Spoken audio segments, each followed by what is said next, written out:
Hi friends, welcome back to M B creation. ಇವತ್ತೆಲ್ಲ ಬರೀ full ನೆಕ್ಲೆಸಸ್ಸೇ ಇದೆ. ಎಲ್ಲ ಸ್ಟೋನು ಮತ್ತು ಡಿಫ್ರೆಂಟ್ ಕಲರ್ಸಲ್ಲಿದೆ.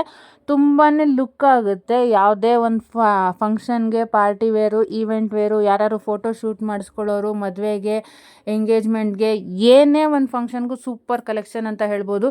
ಇದಕ್ಕೆ ಬರೋ ಇಯರಿಂಗಲ್ಲೇ ಸೂಪರ್ ಅಂತ ಅನಿಸುತ್ತೆ. ಒಂದು ಇಯರಿಂಗ್ ನೋಡಿ ತೊಗೊಳ್ಬೇಕು ಅನಿಸುತ್ತೆ. ಇಲ್ಲ ಅಂದರೆ ನೆಕ್ಲೆಸ್ ನೋಡಿ ಅಯ್ಯೋ ಇದು ಚೆನ್ನಾಗಿದೆ, ಈ ಸೀರೆಗೆ ಮ್ಯಾಚ್ ಆಗುತ್ತೆ ಅನ್ನೋ ಥರ ಫೀಲ್ ಬರುತ್ತೆ. ನೋಡಿದ ತಕ್ಷಣವೇ ಆ ಥರ ಫೀಲ್ ಆಗುತ್ತೆ. ಏನಂದರೆ ಡಿಫ್ರೆಂಟ್ ವೆರೈಟೀಸ್ ಇದೆ. ಒಂದನ್ನೇ ನಾವು ಇದೊಂದಕ್ಕೆ ಹಾಕೋಬೇಕು ಅಂತ ಅನ್ನೋಂಗಿಲ್ಲ. ಇವಾಗ ನೋಡಿ, ನಮ್ಮ ಮನೇಲಿ ಒಂದು ಫಂಕ್ಷನ್ ಇದೆ, ನಾಳೆ ಮದುವೆ ಇದೆ. ಸೊ ನಾವು ಹೇಗೆ ಅಂದರೆ, ನನ್ನ ಕಸಿನ್ಸು, ರಿಲೇಷನ್ಸ್ ಎಲ್ಲ ಹೇಳಿದ್ರು, ನಿನ್ನ ಹತ್ರ ಏನೇನು ಕಲೆಕ್ಷನ್ ಇದೆಯೋ ಎಲ್ಲ ತೊಗೊಂಡು ಬಾ, ನಾವು ಅದನ್ನು ವೇರ್ ಮಾಡೋಣ, ಸಖತ್ತಾಗಿರುತ್ತೆ, ಒಬ್ರಿಗೊಬ್ರು ಎಕ್ಸ್ಚೇಂಜ್ ಮಾಡಿಕೊಂಡು ಅಂತ. ಈ ಥರ ಆದರೆ ಸೂಪರಾಗಿರುತ್ತೆ. ಯಾಕಂದರೆ ನಾವು ಇದನ್ನು ಗೋಲ್ಡಲ್ಲಿ ಮಾಡಿಸ್ಕೊಳ್ಳೋಕೆ ಹೋದರೆ ಒಂದೇ ಡಿಸೈನು, ಒಂದೇ ಥರದನ್ನ ಎಲ್ಲದಕ್ಕೂ ವೇರ್ ಮಾಡಬೇಕಾಗುತ್ತೆ. ಈ ಥರದ್ದು ತೊಗೊಂಡ್ರೆ ಸೂಪರಾಗಿರುತ್ತೆ. 1,00,000ಕ್ಕೆ ನಾವು ಒಂದೇ ಒಂದು ಜ್ಯುವೆಲರಿ ಮಾಡಿಸ್ತೀವಿ ಅಂದ್ಕೊಳ್ಳಿ. ಇವಾಗ 1,00,000ದೊಳಗಡೆ ನಮಗೆ ಬೇಜಾನ ಈ ಥರ ಜ್ಯುವೆಲರಿಗಳು ಬರುತ್ತೆ. ಸೂಪರಾಗಿರುತ್ತೆ ಕಲೆಕ್ಷನ್ನು, ಮತ್ತು ವೇರ್ ಮಾಡಿದ್ರಂತೂ ಫ್ಯಾಂಟಾಸ್ಟಿಕ್ಕಾಗಿ ಕಾಣುತ್ತೆ. ನಾನು ನನ್ನ ಹಳೆ ವಿಡಿಯೋದಲ್ಲಿ ಏನಂತ ಹೇಳಿದ್ದೆ, ನಾನು ಯಾತಕ್ಕೆ ಈ ಕೆಲಸ ಮಾಡ್ತಾಯಿದ್ದೀನಿ, ನಾನು ಯಾಕೆ ಇಂಡಿಪೆಂಡೆಂಟ್ ಆಗಿರಬೇಕು ಅಂತ ಹೇಳಿದ್ದೆ. ನಾವು ಹುಡುಗಿರು ಹೇಗೆ ಬೆಳಿಬೇಕು ಅನ್ನೋ ಕಾರಣಕ್ಕೋಸ್ಕರ ನಾನು ಇದಕ್ಕೆ ಬಂದಿದ್ದೀನಿ ಅಂತ ಹೇಳಿದೆ.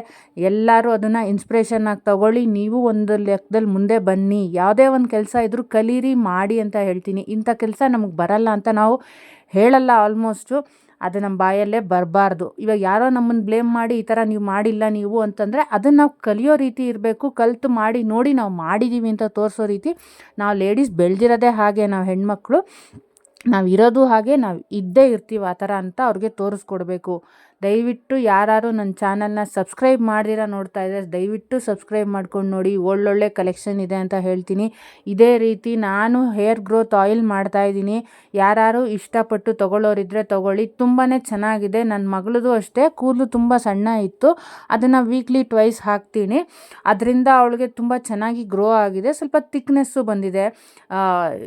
ಜನರಲ್ಲಾಗಿ ಯಾರೂ ಹೇಳಲ್ಲ, ಯಾತಕ್ಕಂದರೆ ಒಂದು ಸಲ ಕಣ್ಣು ಬಿದ್ದರೆ ಮತ್ತೆ ಕೂದಲು ಬರಲ್ಲ ಅನ್ನೋ ಕಾರಣಕ್ಕೆ ಕೆಲವ್ರು ಹೇಳಲ್ಲ, ಕೆಲವ್ರು ಅದನ್ನೇ ಅಡ್ವರ್ಟೈಸ್ಮೆಂಟಾಗಿ ತೊಗೊಳ್ತಾರೆ. ಆ ಥರ ಏನಿಲ್ಲ. ನಾನು ಯಾಕೆ ಹೇಳ್ತಾ ಇಲ್ಲ ಅಂತಂದರೆ, ಗ್ರೋ ಆಗಿದೆ ಅಂತಂದರೆ ಇವಾಗ ಪರವಾಗಿಲ್ಲಪ್ಪ ಗ್ರೋ ಆಗಿಬಿಟ್ಟಿದೆ ಅನ್ನೋ ಥರ ಕಣ್ಣು ಬೀಳುತ್ತೆ. ಸೊ ಅದಕ್ಕೋಸ್ಕರ ನಿಜವಾಗ್ಲೂ ಹೇಳ್ತಾ ಇದ್ದೀನಿ, ತುಂಬಾ ಚೆನ್ನಾಗಿ ಬಂದಿದೆ. ಅವಳು ಸ್ನಾನ ಮಾಡಿದಾಗ ಅವಳು ಹೇಳ್ತಾಳೆ, ಅಮ್ಮ ತುಂಬ ಭಾರ ಅನ್ನಿಸ್ತಾ ಇದೆ ಅಮ್ಮ ನನ್ನ ಕೂದಲು, ನನಗೆ ಬೇಡವೇನೋ ಕಟ್ ಮಾಡಿಸ್ಬಿಡೋಣ ಅನಿಸುತ್ತೆ ಅಮ್ಮ ಅಂತಂತಾಳೆ. ಇನ್ನೊಂದು ಸಲ ಅವಳು ಭರತನಾಟ್ಯದಲ್ಲಿದ್ದಾಳೆ. ಸೊ ಅವಳಿಗೆ ಬೇಕಮ್ಮ ಭರತನಾಟ್ಯಕ್ಕೆ ಬೇಕು ಅಂತ ಹೇಳ್ಬಿಟ್ಟು ಅದನ್ನು ಕಟ್ ಮಾಡ್ಸೋಕ್ಕೂ ಹಿಂದೆ ಮುಂದೆ ಯೋಚನೆ ಮಾಡ್ತಾಳೆ. ಈ ಥರ ಹೇರ್ ಗ್ರೋತ್ ಆಯಿಲ್ ಮಾಡ್ತಾಯಿದ್ದೀನಿ. ಇಷ್ಟ ಆದವರು ತೊಗೊಳ್ಳಿ. ಯಾರು ಪ್ಯೂರ್ ಕೊಕೊನೆಟ್ ಆಯಿಲ್ ಬೇಕು ಅಂದ್ರೂ ನಾವೇ ಗಾಂಡಲ್ಲಿ ಮಾಡಿಸಿ ತರ್ತೀವಿ. ಸೊ ಯಾರಿಗಾರು ಅದು ಬೇಕು ಅಂತಂದರೆ ದಯವಿಟ್ಟು ನಮ್ಮ ಚಾನಲ್ನ ಸಬ್ಸ್ಕ್ರೈಬ್ ಮಾಡ್ಕೊಂಡು ನೋಡಿ. ಯಾವ್ಯಾವ ರೀತಿ ನಾನು ಏನು ಕೆಲಸ ಮಾಡ್ತಾಯಿದ್ದೀನಿ, ನಿಮ್ಗೊಂದು ಇನ್ಸ್ಪಿರೇಷನ್ ಆಗ್ಬೋದು. ಇದೆಲ್ಲನೂ ವಿತೌಟ್ ಇನ್ವೆಸ್ಟ್ಮೆಂಟು, ನನ್ನ ಕೈಲಾಗೋ ಅಮೌಂಟ್ನ ನಾನು ಇನ್ವೆಸ್ಟ್ ಮಾಡಿ ಮಾಡ್ತಾಯಿದ್ದೀನಿ.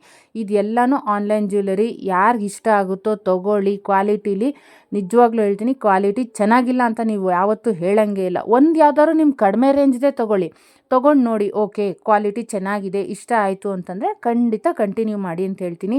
ಇಷ್ಟ ಆದರೂ ನನ್ನ ಚಾನಲ್ನ ಸಬ್ಸ್ಕ್ರೈಬ್ ಮಾಡ್ಕೊಂಡು ನೋಡಿ ಫ್ರೆಂಡ್ಸ್, ಹಿಂಗೆ ಫಾಲೋ ಮಾಡಿ. Thank you.